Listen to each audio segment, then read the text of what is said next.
milieu du XVIIe siècle, qui est la période qui va concerner le cours d'aujourd'hui, l'art qui est produit dans les Provinces-Unies se diversifie, vous allez le voir, de façon considérable. Cette diversification, qui est à la fois iconographique, qui est technique, qui est formelle, elle se manifeste d'abord dans l'œuvre d'un artiste avec lequel j'ai conclu le chapitre précédent, et sur laquelle nous allons revenir donc dans le premier épisode du chapitre aujourd'hui, qui est l'œuvre de Rembrandt, qui va s'imposer dans les années 1630 et 1640, surtout à partir du moment où il va s'installer à Amsterdam, après avoir fait la première partie de sa carrière à Leiden, comme le plus grand peintre hollandais de son temps. À tel point d'ailleurs que sa réputation ira au-delà des frontières des Provinces-Unies et que Rembrandt sera connu dans toute l'Europe, grâce notamment, on va le voir, à la diffusion de sa gravure. Nous évoquerons donc Rembrandt dans la première partie de ce chapitre, mais nous insisterons également sur le fait que cette diversification concerne aussi les genres artistiques, dont le développement, de la multiplication, dans les Provinces-Unies du XVIIe siècle, à partir du milieu du XVIIe siècle, entraîne également la création de nouveaux genres artistiques qui n'existaient pas jusqu'à présent. Et l'exemple le plus frappant de cette inventivité générique, de cette inventivité en termes de genre, est l'invention de ce que les peintres néerlandais appellent au XVIIe siècle la stilleven, que nous aborderons dans le deuxième épisode, avant d'étudier une troisième forme de diversification, plus formelle, plus technique, que vous verrez donc à la fin de ce chapitre.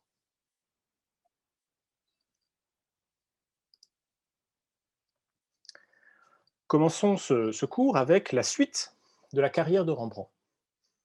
Rembrandt, je l'ai dit, a commencé sa carrière à Leiden, où il a fait une partie de son apprentissage, même si j'ai rappelé également que son apprentissage s'est également effectué pendant 6 mois à Amsterdam dans l'atelier de Peter Lastman. Et il va s'installer au début des années 1630 à Amsterdam, chez un marchand d'art qui va ouvrir son carnet d'adresses à Rembrandt et lui permettre très rapidement de s'insérer dans les réseaux sociaux et artistiques d'Amsterdam, et très rapidement de devenir à la fois un portraitiste et un peintre d'histoire extrêmement apprécié. Ce marchand d'art, qui s'appelle Hendrik Eulenburg, pas la peine de noter son nom, est important puisque c'est l'oncle de Saskia qui sera la première femme de Rembrandt avant sa mort en 1642. Et à partir des années 1640, Rembrandt continue évidemment sa carrière, qui va être marquée par une banqueroute en 1656, une faillite personnelle, essentiellement due au fait, non pas que Rembrandt avait du mal à vivre de ses commandes ou des œuvres qu'il pouvait peindre, il y en a énormément, mais simplement qu'il est extrêmement dépensier, notamment en achetant de très nombreuses œuvres d'art, des tableaux, des estampes, et qui va le contraindre à organiser sa banqueroute personnelle en 1656, à vendre une partie de ses biens pour ensuite déménager dans une maison plus modeste que celle qu'il occupait jusqu'à présent, mais continuant jusqu'à la fin de sa vie, en 1669, date de sa mort, à avoir un succès vraiment important. Il faut évidemment, autour de Rembrandt, se défaire de l'idée très romantique d'un artiste maudit, d'un peintre maudit. C'est un peintre qui, tout au long de sa carrière, même si une très légère baisse à la fin de sa vie, mais vraiment légère, c'est un artiste qui a eu du succès et qui est vraiment un artiste essentiel au XVIIe siècle. Et cette carrière, elle s'accélère au moment de son installation à Amsterdam, au début des années 1630, où il fait d'abord œuvre de portraitiste. C'est un portraitiste extrêmement innovatif, extrêmement inventif, notamment et d'abord dans les portraits collectifs. Je vous montre ici un tableau extrêmement connu, extrêmement célèbre, dont le titre canonique est La leçon d'anatomie du docteur Tulp, qui est un tableau extrêmement intéressant, non seulement parce qu'il s'agit d'un portrait collectif représentant un chirurgien en action et expliquant à ses collègues un certain nombre d'éléments, d'informations concernant la forme des muscles et des nerfs du bras gauche de ce personnage, ici qui est un condamné à mort, qui s'appelle Harris Kins, qui avait été pendu pour vol le 31 janvier 1632 et qui fait l'objet ici d'une dissection. Portrait collectif, mais aussi, vous le voyez, scène de la vie quotidienne.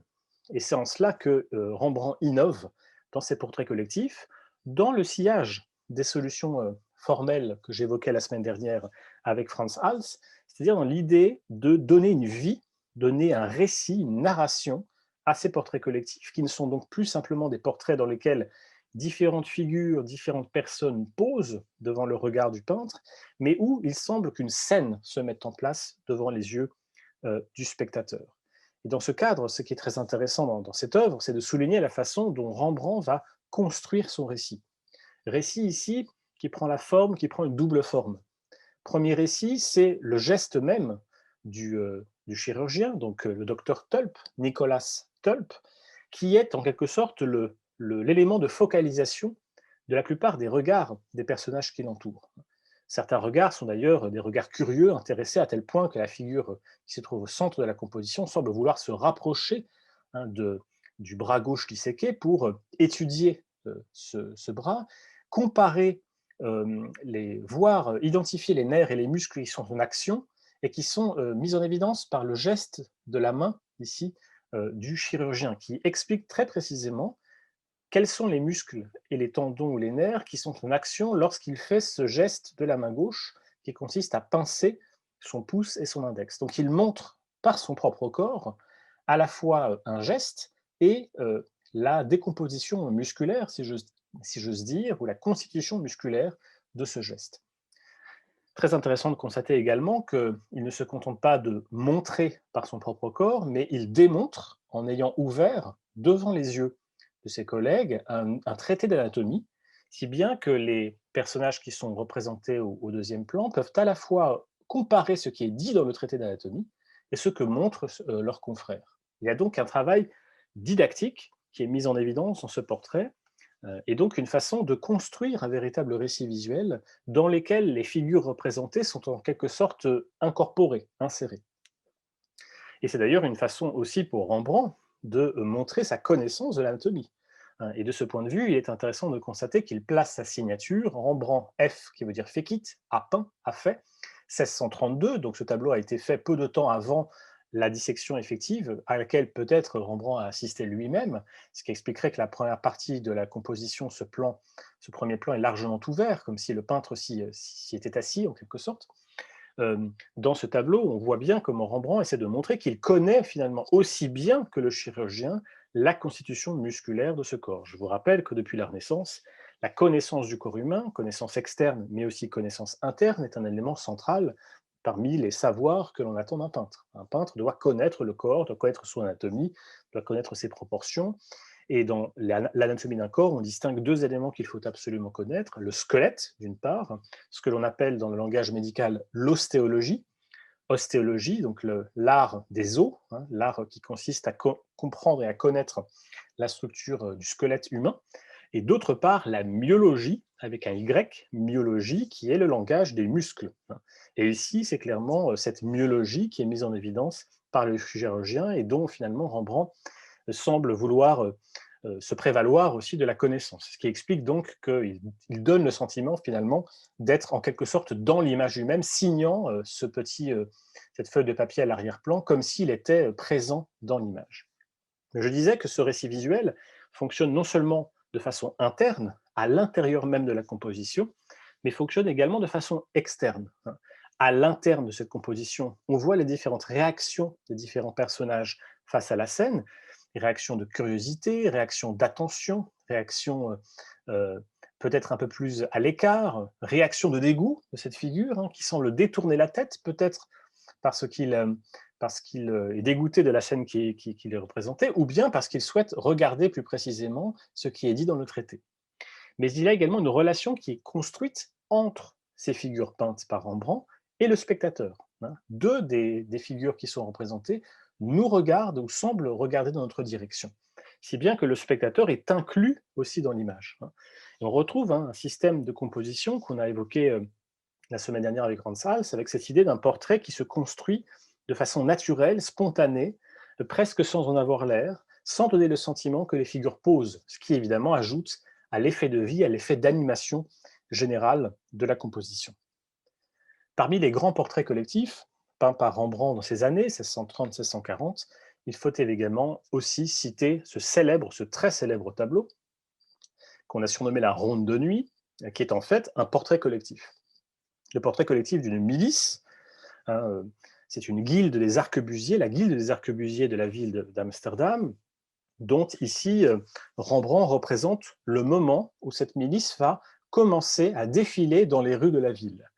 C'est un moment, là aussi, qui est représenté par Rembrandt, qui ne se contente pas de représenter les différents membres de cette milice, les différents membres de cette corporation euh, de façon uniforme, homogène, unie, avec une isocéphalie, comme ce que l'on a pu voir dans les portraits collectifs néerlandais du XVIe siècle, mais il va vouloir construire un véritable récit, une véritable action, et cette action, c'est celle qui est représentée ici, le moment où cette milice est en train de se préparer à commencer à marcher dans la ville.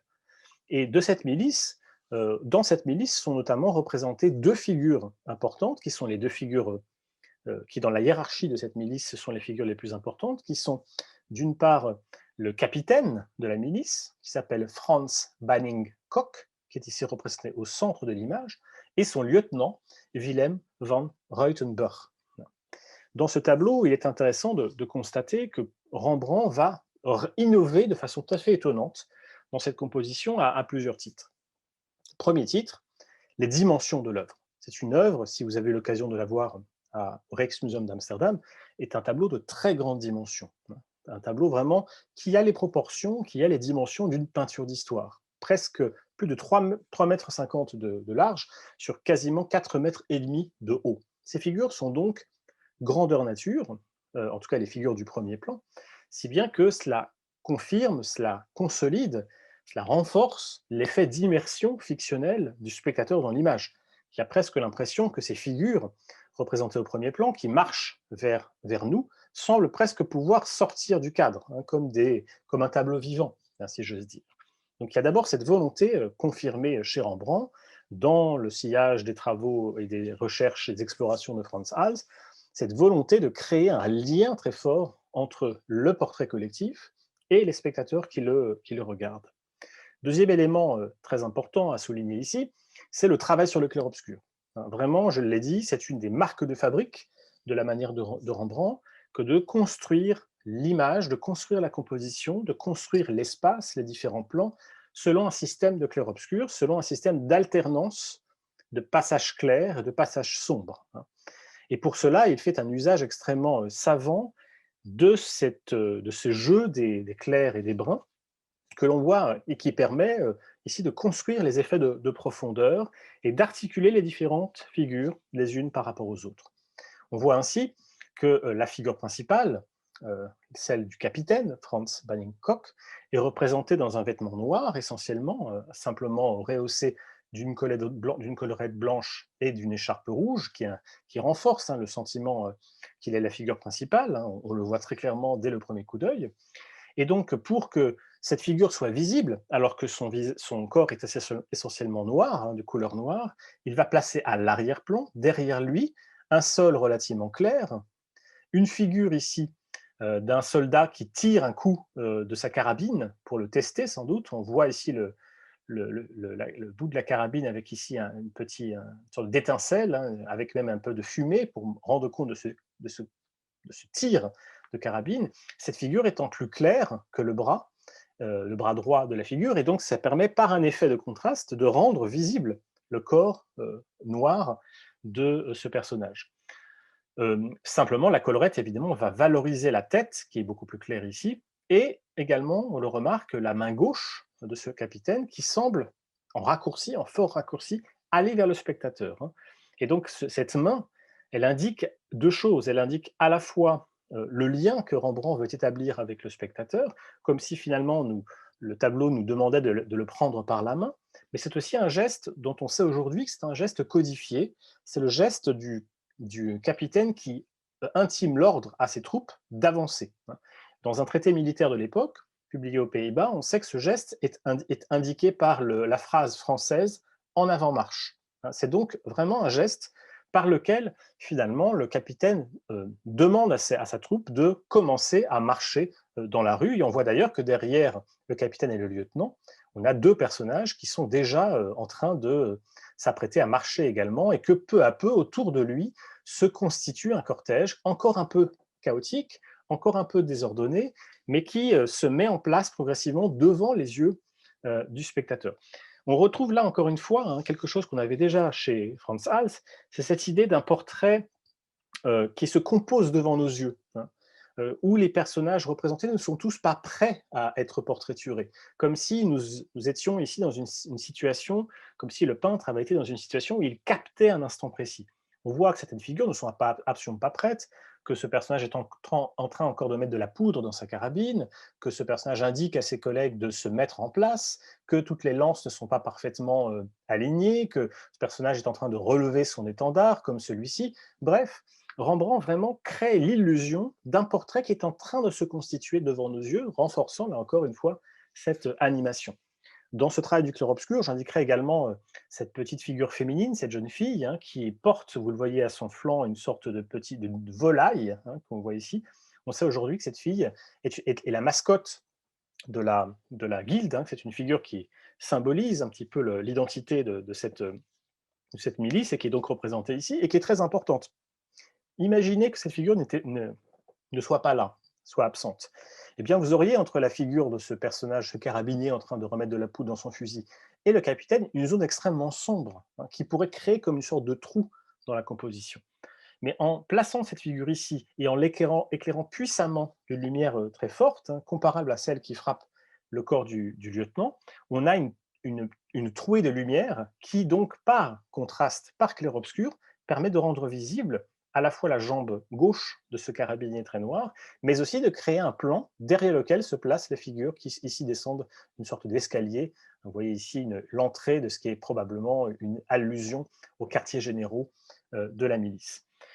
Beaucoup d'éléments dans la composition indiquent bien ce vocabulaire coloriste de Rembrandt, où la couleur est utilisée pour construire l'espace, pour construire l'image. Vous voyez par exemple, c'est un tout petit détail, mais le petit morceau de tissu rouge placé à l'extrémité de cette lance, vous voyez, ce petit tissu rouge permet de mettre un petit point dans l'image qui va rendre plus visible l'extrémité de cette lance et la rendre plus, de renforcer le sentiment de son relief. Donc on retrouve ici toute une série de petites allusions, je n'ai pas le temps malheureusement de m'y appesantir, il y a beaucoup d'éléments dans la composition qui fonctionnent par ces effets de superposition de plans qui fonctionnent non pas par la perspective, on ne peut pas vraiment déterminer quelle est la perspective du tableau, il n'y a pas de ligne de fuite, il n'y a pas de dallage, il n'y a pas de vraie colonne, on voit ici une sorte de toute petite perspective, mais il n'y a pas vraiment de construction spatiale rigoureuse. La perspective ici est construite par l'alternance des plans, par l'alternance des jours et des ombres. J'ajouterai un troisième élément qui est très important dans cette composition, et qui d'ailleurs va susciter l'admiration des spectateurs de l'époque, c'est le fait que Rembrandt refuse de façon systématique l'isocéphalie. Il refuse de placer les différentes figures sur la même ligne. On le voit non seulement parce que les figures sont placées à des hauteurs différentes, hein, vous le voyez, certaines des figures sont d'ailleurs placées en hauteur au-dessus de marches, hein. Donc on a une sorte, non pas de ligne, mais de courbe cadencée qui va créer un rythme au sein de la composition. Mais, et c'est une autre innovation de cette composition, les figures sont aussi disposées dans la profondeur de l'image. C'est-à-dire qu'elles se déploient du premier à l'arrière-plan, hein. Donc, pour renforcer d'ailleurs ce sentiment que ces figures marchent vers nous, hein. Comme le montre aussi la figure du lieutenant, qui a clairement la position d'une marche, et qui lui aussi, comme la figure de son capitaine, tient ici, vous voyez cette lance, qui semble elle aussi aller dans le sens du spectateur et semble presque entrer dans l'espace du spectateur. De ce point de vue-là, il est intéressant de se rappeler que ce portrait collectif était destiné à siéger dans la grande salle des quartiers généraux de plusieurs milices amstello-damoises, et on sait aujourd'hui qu'il se trouvait sur un grand mur où se trouvaient deux autres tableaux, de deux autres portraits collectifs, avec au centre le portrait collectif d'un artiste extrêmement apprécié à l'époque, qui s'appelle Nicolas Piquenoy, inutile là aussi de noter son nom, hein, et puis un tableau de Jacob Bakum, ça a un peu d'importance. Ce qui est intéressant de constater, c'est la façon dont le tableau de Rembrandt va en quelque sorte créer un contraste très fort avec le tableau près duquel il est placé. Vous le voyez, le tableau de Piquenoy représente ces différents personnages dans un espace extérieur, comme c'est le cas de Rembrandt, euh, mais avec une isocéphalie assez marquée. Alors, un tout petit peu, je dirais, allégée par quelques figures en hauteur, mais dans l'ensemble, on peut vraiment voir une ligne qui est tracée. Alors que le tableau de Rembrandt, lui, fonctionne sur un autre modèle qui est un modèle dynamique, un modèle fondé sur le refus de la ligne, et au contraire sur une courbe extrêmement dynamique qui renforce l'effet de mouvement. Et par ailleurs, autre élément très important à souligner, que l'on voit dans le tableau de Rembrandt et pas dans les autres portraits collectifs près desquels il était placé, c'est ce clair-obscur, qui va créer le sentiment que ces figures sortent du mur pour aller vers nous, alors que dans les autres tableaux, on a un éclairage beaucoup plus uniforme. Cela fera dire d'ailleurs à un élève de Rembrandt, Samuel van Hoogstraten, que le tableau de Rembrandt donnait le sentiment, quand il était dans le lieu pour lequel il a été réalisé, donnait le sentiment que les autres tableaux ressemblaient à des cartes à jouer, c'est-à-dire des tableaux très plats finalement. Et cet élève de Rembrandt s'amuse aussi à dire que, tandis que le tableau de Rembrandt est extrêmement animé, extrêmement dynamique, extrêmement mouvementé dans la façon dont il représente les différentes figures, à l'inverse, les autres tableaux paraissaient beaucoup plus statiques, et il dit notamment que, selon une métaphore assez amusante, que dans certains tableaux, on pouvait avoir l'impression qu'on pourrait trancher toutes les têtes d'un seul coup d'épée. Et on le voit ici, notamment avec le tableau de Piquenoy, où effectivement, si on s'imagine avec un sabre ou un épée donner un grand coup, on pourrait s'imaginer pouvoir trancher toutes ces têtes d'un seul coup d'épée, ce qui est une façon de critiquer évidemment cette isocéphalie un peu artificielle, on va dire, alors que chez Rembrandt, naturellement, on n'est pas dans la même structure, on est dans un tableau où justement les têtes ne reposent pas sur ce principe d'un alignement systématique. Donc vous voyez à quel point Rembrandt renouvelle ici renouvelle la solution, la formule du portrait collectif pour en faire véritablement, si l'on peut utiliser cette expression, une peinture d'histoire quotidienne. C'est une sorte d'action, presque de bataille qui est mise en œuvre ici et qui est représentée. J'insisterai aussi sur un point intéressant, toujours dans cet art du clair-obscur, cet art de cette alternance et de ce jeu entre les lumières et les ombres, sur la manière dont Rembrandt articule les deux figures principales, le capitaine et le lieutenant, à travers l'ombre de la main gauche du capitaine qui se projette sur le ventre de son lieutenant ici. Ce qui a pour effet non seulement de renforcer l'inscription spatiale de la figure du capitaine, qui donc projette une ombre portée sur le corps de son lieutenant, mais aussi renforce le sentiment d'une unité entre le capitaine et son lieutenant, comme si le corps du capitaine venait en quelque sorte s'allier, s'unir à celui de son lieutenant. Donc on y est ici dans toute une série de solutions formelles extrêmement audacieuses et qui expliquent le succès absolument considérable de ce tableau. Petite incise, ce tableau a été découpé au XVIIIe siècle et il manque une partie gauche. Il devait y avoir ici un escalier qu'on ne voit pas. Donc ici, il faut rajouter une vingtaine de centimètres dans la partie gauche. Le tableau est un tout petit peu plus long, et d'ailleurs on le reconnaît ici, vous voyez cette petite bande-là, c'est ce qui manque finalement au tableau. Comment le sait-on? Parce qu'on a conservé une copie du XVIIe siècle de ce tableau, une copie en réduction de ce tableau, et on voit effectivement que dans la partie gauche se trouvait une partie qui n'existe plus aujourd'hui. Donc Rembrandt innove dans le champ du portrait collectif, mais il innove aussi dans le champ du portrait individuel. Et un exemple d'un portrait très célèbre que va réaliser Rembrandt va vous être donné dans un instant, mais je vais essayer de reconstituer avec vous la genèse de ce portrait, qui était même un autoportrait, qui est extrêmement intéressante. L'idée de l'autoportrait de Rembrandt, vous savez que Rembrandt est un des peintres qui, dans la période moderne, va réaliser le plus grand nombre d'autoportraits. On a conservé un très très grand nombre. D'ailleurs, il y a quelques années, on a même organisé une exposition simplement sur les autoportraits de Rembrandt. Donc on a, je crois, entre 40 et 60 exemples de portraits peints auxquels il faut ajouter les autoportraits gravés, autoportraits dessinés. Rembrandt, à toute sa carrière, durant toute sa carrière, on l'a vu la semaine dernière déjà avec un peintre dans son atelier, dont certains historiens de l'art pensent qu'il s'agit d'un autoportrait, on n'est pas sûr. En tout cas, il en réalise très très tôt. Tout au long de sa carrière, il va ponctuer son travail d'autoportrait qu'il réalise du début de sa carrière jusqu'à sa mort. Et donc, il est toujours à la recherche de nouvelles formules pour se mettre en scène dans ces autoportraits. Et en 1639, le 9 avril très exactement, on sait que Rembrandt va assister à la vente aux enchères d'une des plus célèbres collections artistiques des Pays-Bas, qui est mise aux enchères donc à Amsterdam, d'un marchand qui s'appelle Lucas van Uffel. Et durant cette vente aux enchères, il va être vendu le très célèbre tableau de Raphaël, le tableau du théoricien du courtisan, et grand courtisan aussi à la cour d'Urbain, qui est Baldassare Castiglione.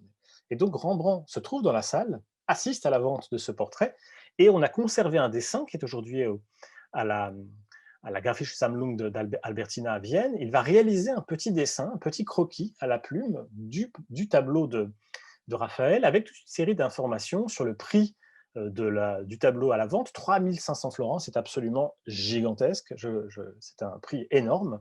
Il insiste aussi, hein, donc il a fait ça pendant la vente de Lucas von Huffel, hein, en 1639.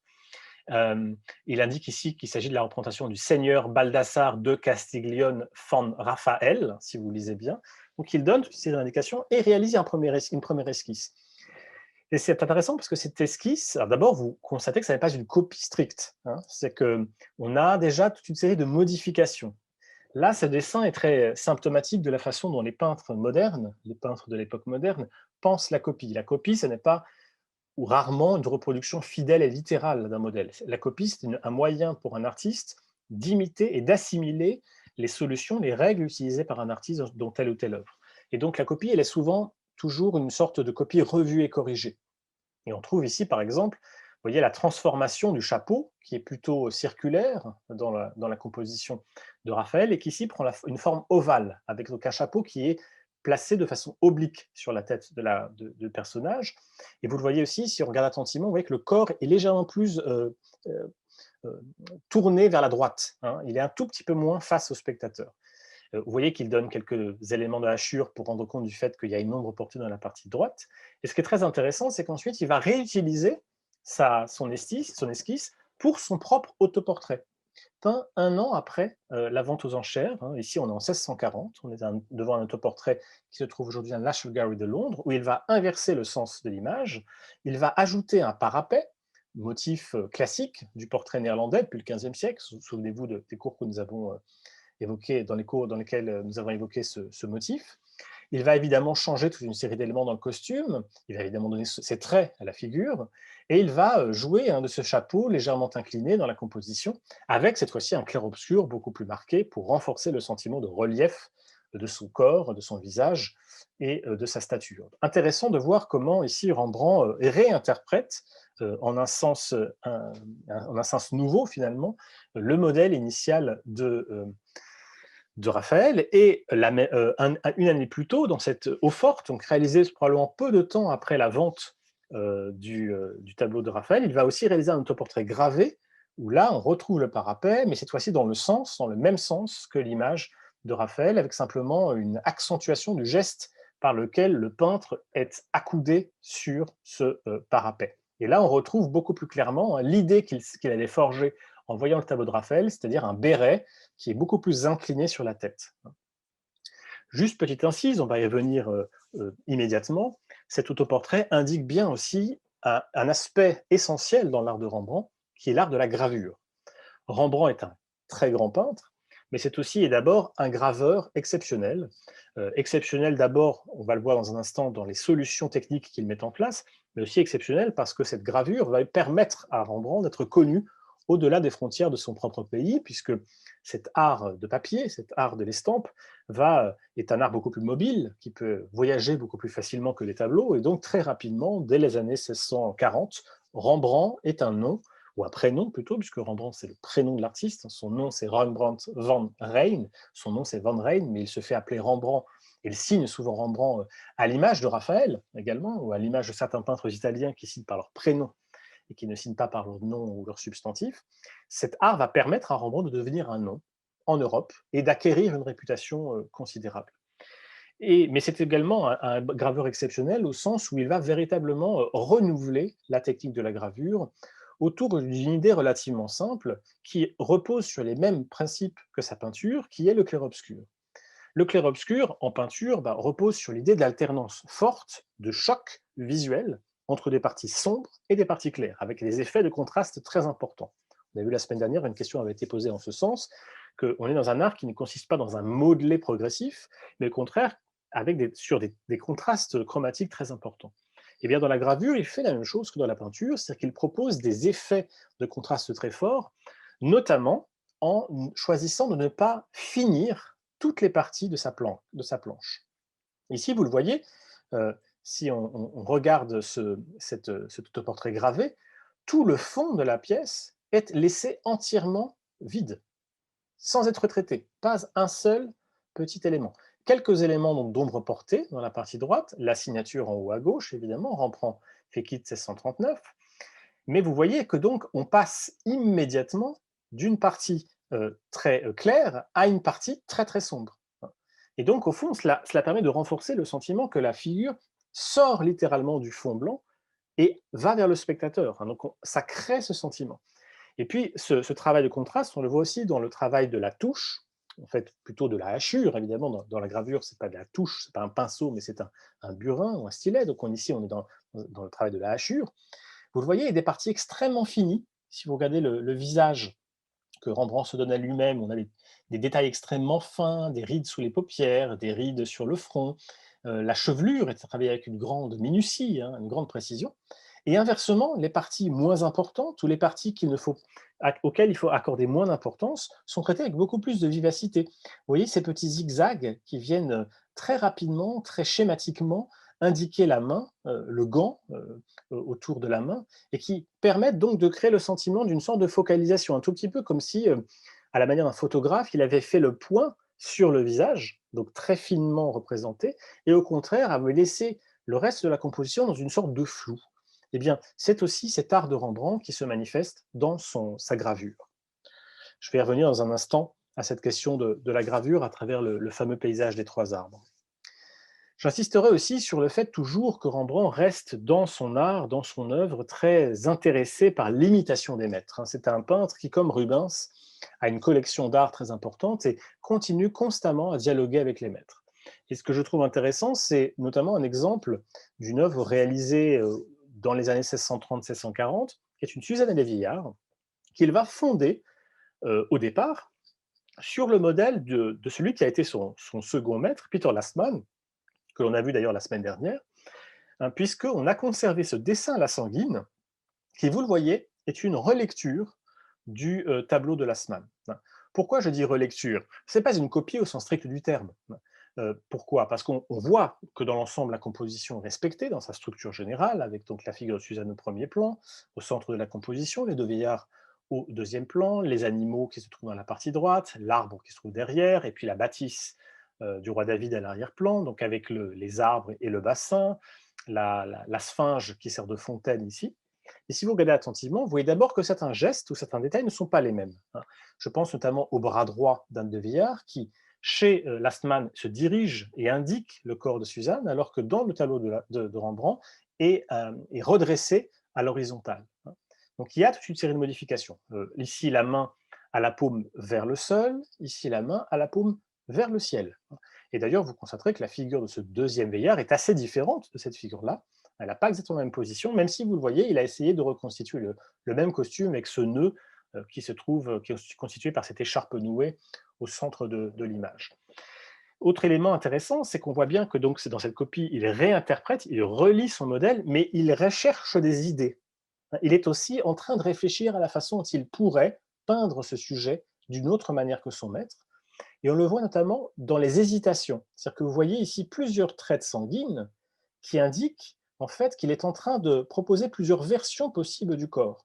Et notamment, on le voit dans le geste du bras droit. C'est-à-dire qu'il y a une première version de ce bras droit qui est assez similaire à celle de Lastman, puisqu'on voit ce bras qui est euh, courbé, plié vers l'avant. Donc là, c'est la main, schématiquement évidemment, qui est assez proche de ce que propose Lastman. Et puis il y a une deuxième version, où cette fois-ci, la main est dirigée vers le sexe de Suzanne. Donc un geste de pudeur, un geste par lequel Suzanne cache son corps nu aux yeux de ces vieillards. Et donc c'est intéressant de voir que dans ce dessin, Rembrandt se pose toute une série de questions. Comment représenter les vieillards? Et comment représenter la surprise et l'horreur de Suzanne face à cette intrusion et face à ce qui est clairement une tentative de viol? Et ce qui est très intéressant, c'est qu'ensuite, dans plusieurs tableaux, ici je vous en montre un qui se trouve à Berlin, il va repenser ce sujet en essayant de proposer une autre conception, une autre interprétation du même sujet. On retrouve dans l'ensemble la structure, la tour, la structure d'arbre, les deux veillards à droite, mais toute une série de modifications. Première modification, il n'y a pas un premier plan vide qui nous sépare de la figure. On est de plein pied dans l'image, comme si nous étions directement, je dirais, immergés dans la composition, comme s'il y avait vraiment un lien plus direct entre le spectateur et l'image. Deuxième caractéristique, le zoom. Chez Lassmann, on a une vision d'ensemble de l'image, presque panoramique, alors qu'ici, vous voyez, Rembrandt recadre la scène autour des figures.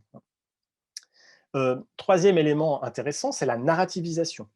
Dans la scène de Lastman, on est dans une scène presque, je dirais, emblématique, qui montre les relations entre les trois personnages. Chez Rembrandt, Rembrandt insiste sur les conditions dans lesquelles a lieu la scène. On voit que les deux pantoufles rouges et le vêtement de Suzanne ont été posés sur une rambarde et indiquent bien le moment où elle voulait, elle a commencé à se baigner, hein, ou peut-être où elle était en train de sortir de ce bain, peu importe, mais on essaie de contextualiser la scène.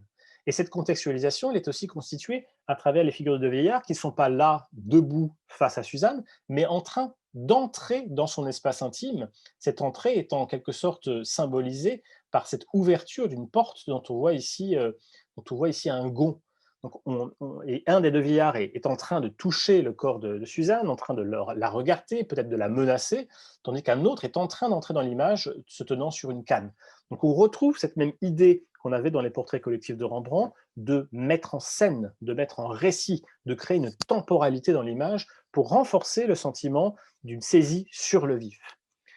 Évidemment, autre élément central et frappant quand on compare le tableau de Lassmann au tableau de Rembrandt, c'est le clair-obscur, qui permet là aussi de renforcer, de rendre beaucoup plus visible et de mettre en relief le corps de Suzanne, qui semble presque sortir de la pénombre de l'image. Mais surtout, dernier élément central, passionnant, fascinant, c'est que Suzanne nous regarde. Dans la scène biblique, dans le livre de Judith, il n'y a pas de témoin. Et si vous relisez ce récit, vous verrez que justement, c'est précisément parce qu'il n'y a pas de témoin que les vieillards vont accuser Suzanne de les avoir séduits. Or, Rembrandt, ici contre le texte biblique, va vouloir que le spectateur soit témoin de l'ignominie de ces deux hommes qui ont cherché à violer Suzanne. Et donc Suzanne se tourne vers nous et cherche finalement à appeler notre regard, appeler notre vertu, et en fond à appeler à l'aide, au secours le spectateur, qui n'est donc pas placé ici dans ce tableau en situation de complice de ce regard, mais au contraire en situation d'allié moral, spirituel de Suzanne, témoin des vices de ces deux vieillards entrant dans l'image. On voit donc comment Rembrandt, là encore, hein, dans ce tableau, met en scène l'histoire, mais aussi fait jouer au spectateur un rôle central dans la construction sémantique et visuelle de l'image. Et cette idée, hein, ce dialogue avec les maîtres, ce travail du spectateur, avec le spectateur, on le retrouve dans ce tableau de Rembrandt, autre tableau peint dans les années 1630, cette descente de croix qui fait partie d'un cycle de tableaux consacrés à l'histoire du Christ, à la passion du Christ. Là encore, c'est très intéressant de voir que Rembrandt se fonde sur un modèle antérieur dont il part, qui est très probablement donc cette descente de croix de Rubens. Alors, je la montre ici sous la forme d'une gravure, parce qu'on n'est pas certain que Rembrandt ait vu le tableau de Rubens. En revanche, il est certain qu'il a vu l'estampe gravée d'après le tableau de Rubens. Et on voit qu'il reprend la forme générale du corps du Christ, les personnages qui sont en train de le tenir, les personnages qui sont en train de le descendre de la croix. Mais il va procéder à toute une série de choix différents, de choix alternatifs, qui permettent à l'historien de l'art ou à l'historienne de l'art de détecter ses intentions, ou en tout cas ses stratégies. On voit d'abord qu'il fait le choix de placer la croix non pas de face, mais de biais. D'ailleurs, c'est un élément qu'il a peut-être emprunté à un autre graveur, un graveur allemand, Albrecht Altdorfer, qui dans cette estampe représentant la descente de croix du Christ, présente lui aussi la croix de biais, de façon oblique. Et cette volonté, qu'est-ce qu'elle permet de faire? Elle permet de créer une profondeur. Dans l'image de Rubens, on a un premier plan où toutes les figures sont représentées, l'arrière-plan étant essentiellement constitué de quelques éléments de végétation, un fond de paysage et quelques nuages. Chez Rembrandt, il y a une véritable profondeur, un véritable espace qui se construit de cette première figure, de cet homme enturbané qui est une sorte de figure repoussoire, jusqu'à l'arrière-plan avec donc les amis du Christ, avec la Vierge qui est évanouie, une Marie, et probablement Joseph d'Arimathie ou Nicodème, ou à moins qu'il soit parmi les figures qui aident à la descente du cadavre du Christ.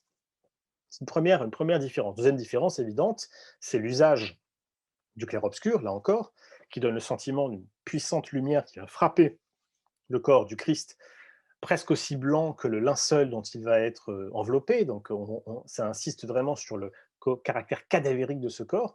Et d'ailleurs, c'est une troisième caractéristique, ce n'est pas un corps héroïque comme celui de Rubens, qui, même s'il est mort, est extrêmement musculeux et d'ailleurs est emprunté assez directement, en partie pour la partie supérieure, en tout cas au corps du Laocoon. Donc on a un corps qui, malgré sa mort, reste héroïque, reste beau. Le corps du Christ peint par Rembrandt est un corps cadavérique, un corps, si vous regardez attentivement la tête de ce Christ, un corps qui semble avoir énormément souffert, hein, avec un corps entièrement blanchâtre, qui est un peu presque gonflé, hein, donc on est vraiment dans une représentation extrêmement pathétique de ce corps. Et c'est ce dernier élément qui est très important aussi de souligner dans cette image, c'est l'aspect pathétique. C'est la volonté de ne rien cacher au spectateur, de ne rien cacher de l'horreur de la scène, et notamment ce qui indique l'horreur de la scène, vous voyez, c'est les taches de sang qui finalement matérialisent les lieux de la mort du Christ. Les deux endroits où ses mains ont été clouées et l'endroit de sa tête sur lequel dégouline le sang du Christ. Et donc c'est une façon aussi de mettre en scène cette mort, cet instant qui a précédé le moment de la descente de croix.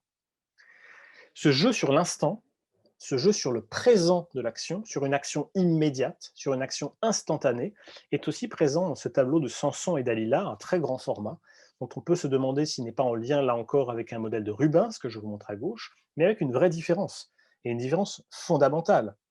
On a vu avec Rubens que c'est un artiste qui aime le dynamisme, mais Rembrandt va encore plus loin en cherchant un dynamisme de l'instant, de l'instantanéité. Ici, Rubens représente le moment où Samson est endormi, enivré par Dalila, et donc, au moment où donc, on lui coupe les cheveux pour lui enlever sa force, alors que Rembrandt, lui, s'intéresse à un moment juste après, qui n'est pas le moment où il dort, mais le moment où il est en train d'être réveillé par les soldats qui vont l'aveugler. Et ce qui est très intéressant de constater ici, c'est que Rembrandt va représenter le moment précis où une dague s'enfonce dans l'œil droit de Samson, avec des giclées de sang qui matérialisent le moment même de la blessure, hein, qui d'ailleurs, vous voyez, suscite un étonnement, voire une horreur d'un des soldats. Et pendant ce temps, Dalila s'empare de la chevelure restante de Samson pour quitter la tente. Donc on retrouve là cette idée chez Rembrandt, une volonté d'instantanéiser, si j'ose dire, la scène plutôt que de choisir un instant plus calme qui précède la tempête. Petite, petite allusion d'ailleurs dans ce tableau à ce Prométhée de Rubens et Snyders. Hein. On retrouve un peu la position dans le corps de Samson qui avait été donné par Rubens, sur le modèle du Laocoon d'ailleurs. Mais vous voyez ici, Rembrandt en fait vraiment tout à fait autre chose, une image véritablement pathétique, expressive, dont l'enjeu est véritablement de saisir d'effroi le spectateur. Et puis, durant ces années, Rembrandt, je l'ai dit, est aussi un graveur, un peintre et un graveur. Je vous en montre quelques exemples dans cette estampe très célèbre qui s'appelle la pièce sans florin, enfin surnommée la pièce sans florin, où là, on retrouve un autre aspect de l'art de Rembrandt pour lequel il était fortement apprécié à l'époque, c'est la richesse de son invention, la capacité à représenter de très nombreuses figures dans des positions, dans des costumes, dans des expressions très différentes. Et c'est un élément dans lequel aussi Rembrandt excellait de façon tout à fait spectaculaire. On le voit dans le champ de la gravure, je n'insiste pas, toujours avec ce travail sur les clairs-obscurs, toujours avec ce travail d'alternance de parties à peine esquissées, presque dessinées, et de parties mais hachurées de façon extrêmement méticuleuse, hein, ce travail d'opposition très forte, un vrai clair-obscur gravé. Puis on le trouve aussi dans la peinture, et je vous en donne ici un exemple intéressant, ce Christ dans la tempête de la mer de Galilée, qui est un tableau alors qui ne se trouvait pas au Boston Museum of Fine Arts, pardon, c'est une erreur ici. Il se trouvait dans la Pierpont Morgan Library, non, pardon, excusez-moi, dans la Elizabeth Stewart Gardner Museum. C'est un tableau qui a été volé, donc qui n'est plus dans son musée initial, mais qui est un tableau intéressant, hein, un tableau d'assez grand format aussi. D'abord parce que c'est un tableau qui est à la fois une marine et une peinture d'histoire. Ça représente ici, on pourrait tout à fait ici rappeler les tableaux de Porcélis, hein, qu'on a vu la semaine dernière, hein. Donc une vraie marine avec une vraie tempête dans une mer démontée, etc. Mais c'est aussi une scène d'histoire, puisqu'on voit donc le Christ entouré des apôtres pendant cette scène célèbre de l'histoire du Christ.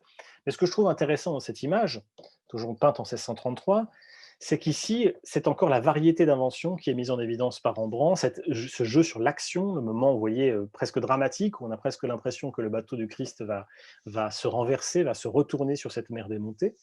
mais aussi toujours cet intérêt de Rembrandt pour la vérité. Non pas pour une beauté idéalisée, dans une beauté un peu abstraite, mais vraiment pour une beauté concrète, presque vulgaire, hein, presque prosaïque. C'est-à-dire, ça lui sera d'ailleurs reproché à la fin du XVIIe siècle par certains spectateurs néerlandais qui se disent, mais au fond, Rembrandt, où est la beauté dans ces tableaux? Eh bien, la beauté de Rembrandt, la beauté des tableaux de Rembrandt réside d'abord dans la vérité, la volonté de créer des œuvres non seulement vraisemblables, mais également vraies, qui donnent le sentiment d'une forme d'authenticité. Et Rembrandt n'hésite pas à parsemer ses œuvres de petits détails qui paraissent presque anecdotiques, voire prosaïques, mais qui renforcent le sentiment de la vérité. Je pense notamment ici à ce détail assez amusant de cet apôtre qui vomit par-dessus le navire.